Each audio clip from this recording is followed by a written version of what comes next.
Sou uma filha amada de Deus, vencendo a rejeição, ira e codependência. Meu nome é Bianca. Tenho 28 anos, nasci no interior do Espírito Santo, porém fui para o Rio de Janeiro com 8 meses de idade. Meu pai biológico abusou sexualmente da minha mãe quando ela tinha 13 anos. Dentro desse contexto, não podiam ficar comigo, pois além disso, meu pai era casado. Fui adotada e aos 5 anos de idade, minha mãe adotiva veio a falecer.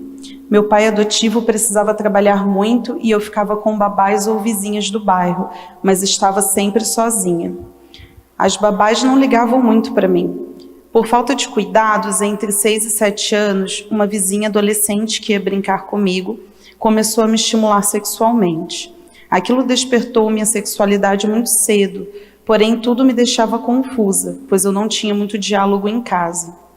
Por volta de 8 anos, meu pai iniciou um novo relacionamento. Não me adaptei à realidade de estar sendo cuidada por uma pessoa que queria se impor como minha mãe. Foi uma fase difícil e cada vez mais sentia vontade de estar só, e ao mesmo tempo era extremamente carente. Tive uma briga com a companheira do meu pai e fui morar com uma pessoa da família. No início era bom, eu era cuidada, amava os passeios e naquela mesma época comecei a ir a uma igreja no Rio de Janeiro. Depois de algum tempo vieram os problemas. Eu não era uma menina fácil, fazia de tudo para chamar a atenção e ganhar amor. Mentia com facilidade, sempre me fazendo de vítima. Com esse histórico, fiquei conhecida como a menina problemática e mentirosa da família. Durante esse período, uma pessoa de confiança da família se aproveitou de momentos em que eu estava sozinha e comecei a ser molestada. Desde o começo eu contava, mas minha fama de mentirosa fez com que as pessoas achassem que era apenas mais uma forma de ganhar atenção.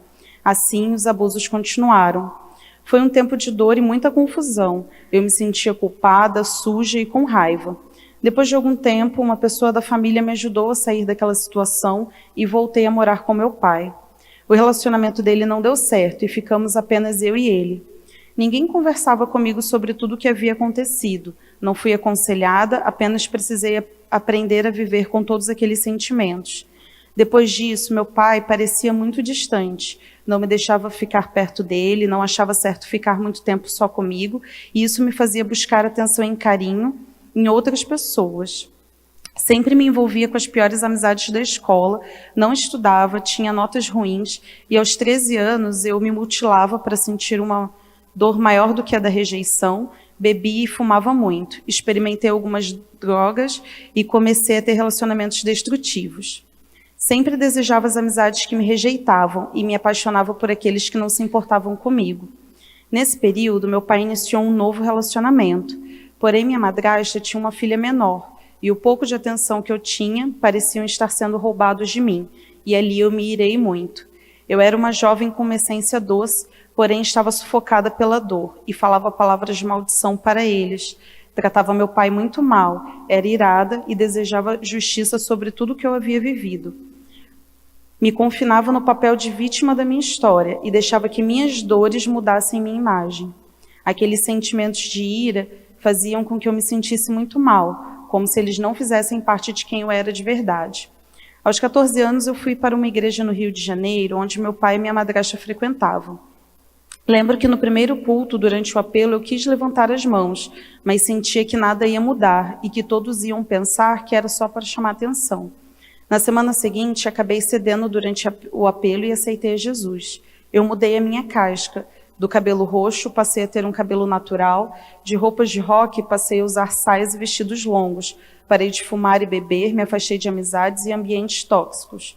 Porém, só havia mudado o exterior. Por dentro, eu ainda era a mesma pessoa. Comecei a namorar na igreja e, ao invés de Jesus, eu coloquei esse rapaz no centro da minha vida. Vivendo em função desse relacionamento, eu me tornei totalmente codependente. Foram 3 anos de um namoro sofrido. A família dele não me aceitava, meu pai não achava que ele era a pessoa certa para mim. Depois desses 3 anos, nos relacionamos intimamente e pouco tempo depois ele terminou comigo. Me senti totalmente vazia, triste, sozinha, sem futuro e desvalorizada. Sentia culpa pelas más escolhas e achava que para mim não tinha mais jeito. Arranquei a capa da religiosidade e deixei minhas feridas me guiarem. Meu pai e minha madrasta tiveram um bebê, meu irmão mais novo, Vitor Hugo. É um presente de Deus em nossas vidas. Eu me apeguei tanto a ele, pois já que um dos meus maiores sonhos era ser mãe, e eu vivi um tempo de paz na minha casa, mesmo afastada da igreja de Deus. O Vitor Hugo começou a ser minha nova fonte de codependência. No aniversário de 1 ano dele, eu briguei com minha madrasta e saí de casa. Me afastei por completo, parei de falar com meu pai e fui morar sozinha. Ganhava pouco, gastava mais do que ganhava, era compulsiva por compras e minha tristeza conduzia minhas ações e voltei a me envolver em péssimas amizades. Agora, me sentindo sem valor, saía com qualquer rapaz, apenas para me sentir amada ou desejada. Bebia muito, usava algumas drogas e comecei a me envolver com mulheres. Desisti dos estudos e me afundava cada vez mais. Chegou um momento em que eu não podia mais pagar o local onde eu morava e fui morar de favor na casa de parentes, porém não durou muito. Em 2010, meu pai disse que não havia mais espaço para mim no Rio de Janeiro e me enviou para morar com uma tia em São José dos Campos. Eu achava que minha vida só estava afundando mais, porém eu não sabia que Deus tinha planos. Assim como diz a palavra em Jeremias 29:11, porque sou eu que conheço os planos que tenho para vocês, diz o Senhor, planos de fazê-los prosperar e não de lhes causar dano, planos de dar-lhes esperança e um futuro, e eu precisava de um futuro. Mas eu falava e estava decidida que eu não nasci para ser crente, ir à igreja, que eu era a ovelha negra da família. Aqui em São José, as escolhas permaneceram ruins. Não escolhia boas amizades, não estudava, gastava muito mais do que ganhava. Desenvolvi compulsão alimentar e me sentia ainda mais rejeitada. Em dezembro de 2016, eu estava no fundo do poço, sem esperança, sem amigos, ninguém acreditava em mim. Fui convidada por uma colega de trabalho a ir a uma célula com a filha dela. Eu dizia que não ia adiantar, que eu não nasci para isso, que eu já havia tentado, mas eu não mudava. Depois de uma semana, acabei aceitando o convite e fui à célula. Abri as dores daquele momento, chorei muito e me senti bem-vinda naquele local. Depois da célula, as meninas me convidaram para vir ao Eleve, o culto dos jovens, e eu aceitei. Ali eu chorei muito e sentia que ainda havia esperança, como diz em Jó 14:7. Porque há esperança para a árvore que, se for cortada, ainda se renovará, e não cessarão os seus renovos. Se envelhecer na terra a sua raiz, e o seu tronco morrer no pó, ao cheiro das águas brotará, e dará ramos como uma planta. Ali eu me entreguei a Jesus, mesmo achando que não ia dar certo. 1 mês e meio depois eu me batizei, e o ano de 2017 foi cheio de desafios. Entreguei tantas coisas na mão de Deus, mas ainda não tinha facilidade em deixar a célula cuidar de mim. Sentia que a qualquer momento elas iam me deixar e me rejeitar se soubessem tudo o que eu havia vivido. Mas em julho de 2017 eu estava de férias na faculdade e ouvi falar do 30 Semanas e vim conhecer.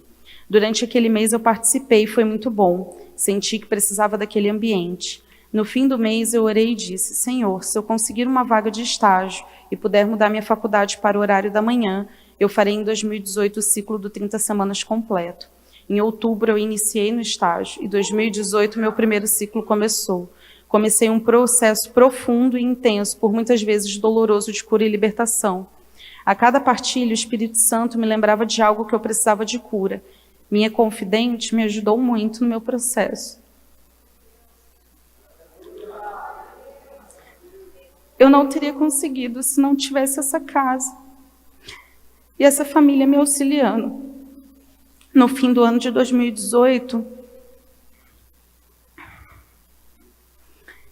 eu tinha certeza que ainda tinha muito para ser curada e muito para ser tratado, mas eu já me vi uma nova pessoa. Conseguia me ver como uma filha amada, perdoada e santificada. Aquilo que diziam ou pensavam de mim não importava mais. Ainda que achassem que eu não tinha jeito, Jesus me diz todos os dias que eu sou uma filha amada de Deus, uma filha que tem um futuro, uma filha que tem um chamado, uma nova vida.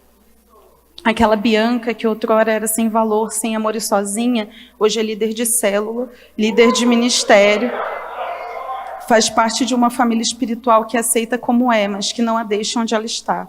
Uma família que tem me ajudado a crescer e a encontrar cura. Esse ano eu me formo em pedagogia, já tenho planos para o futuro, onde poderei derramar a cura que recebi sobre muitas vidas. Sei que Deus tem me preparado para um relacionamento, onde o próprio Deus é o centro, e grandes coisas o Senhor tem feito na minha vida. Hoje eu vivo todos os dias o lema, um dia de cada vez. E o versículo que está gravado em mim, que está em João 1,12. Contudo, aos que o receberam, aos que creram em seu nome, deu-lhes o direito de se tornarem filhos de Deus. Somos filhos amados. Obrigada pelo silêncio de vocês.